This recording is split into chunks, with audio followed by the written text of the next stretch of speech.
কেয়ারের কথা বলছি, প্রিভেন্টিভ হেলথ কেয়ারের কথা বলছি, প্রাইমারি হেলথ কেয়ারের কথা বলছি। এটা বাংলাদেশের প্রতিটি নাগরিকের নাগরিক অধিকার, যে অধিকার থেকে তারা বঞ্চিত ছিল।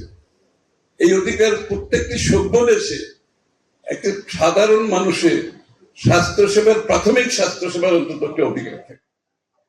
এই প্রাথমিক স্বাস্থ্যসেবাকে আমরা আরো উপরের পর্যায়ে নিয়ে যাচ্ছি।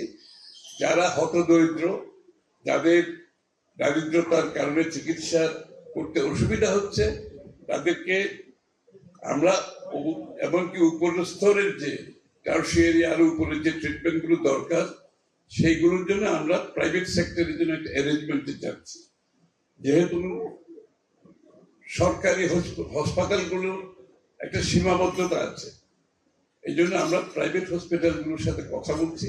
আমরা তাদেরকে পেশেন্টকে তাদের কাছে পেশেন্ট পাঠাবো, তারা তাদের চিকিৎসা করবে, বিলটা সরকার দিয়ে দেবে, বিল সরকার দিয়ে দেবে।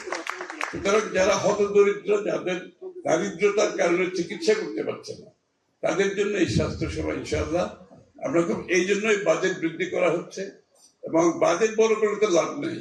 আপনারা যারা আছেন স্বাস্থ্যসেবার সাথে, আপনাদের সহযোগিতা না থাকলে বাজেট দিয়ে কিছু হবে না। আমাদের সকলের সমন্বয়ে সত্যিকার অর্থে স্বাস্থ্য সেবা জনগণ পায় কিনা নিশ্চিত করতে হবে। খালি বড় বড় বিল্ডিং করলে কিন্তু কোনো উপকার হবে না। ওই বিল্ডিং এর মধ্যে যারা অপারেট করে, তারা যদি সঠিকভাবে কাজ না করে, তারা যদি দায়িত্ব পালন না করে, তাদের মধ্যে সততার অভাব হয়, তখন কিন্তু সেই যে বরাদ্দ, সেই বরাদ্দ কোনো কাজে আসে না। আমরা বিগত দিনে দেখেছি, আমি বেশি কিছু বলি না এই ব্যাপারে, যে স্বাস্থ্য খাতে যে বরাদ্দ হয়েছে তার অধিকাংশ দুর্নীতির মাধ্যমে চলে গেছে, জনগণ কোনো স্বাস্থ্য সেবা পায়নি।